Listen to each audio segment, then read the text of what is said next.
everybody, my name is Emer. And I'm her mum, Margaret. And we're in OLochlainns Irish Whiskey Bar in Ballyvaughan, County Clare, in the heart of the Burren. And we're going to be showing you today how to make our signature Irish coffee. And while Emer is heating the glass, I'm going to tell you a little bit about the history of Irish coffee. It was invented by a man called Joe Sheridan, who was based in Foynes in County Limerick.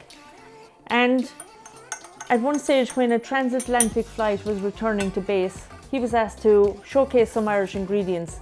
So he made an Irish coffee using Demerara sugar, Irish whiskey, and topped off with cream. So this is what Emer's going to do now. She's going to put in some her brown sugar. I like to use brown sugar because it gives a better flavour and more depth of flavour as well. We're going to top off now with freshly brewed coffee.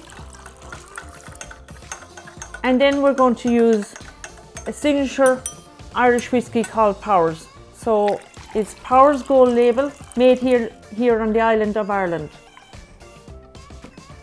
in County Cork. And to top it off now, we're going to use some dairy cream. Our cows were milked this morning to make this cream for this Irish coffee. We do it every day. So we like to whip the cream to make sure that it stands proud in the glass. To give it an extra boost of flavour, we're grating nutmeg on top, and then we're going to top it off with some chocolate.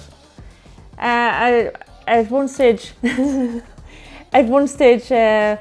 owners of the Dead Rabbit pub, the famous Dead Rabbit pub in New York, came to visit us to see how we made our Irish coffees. And on his return, he sent me a Christmas card. And on the Christmas card, he says, "Margaret, never change the way you make yours." So if it's good enough for the Dead Rabbit, it's good enough for us. Now, Sláinte, guys. Sláinte. And see you. Thank Bye. you.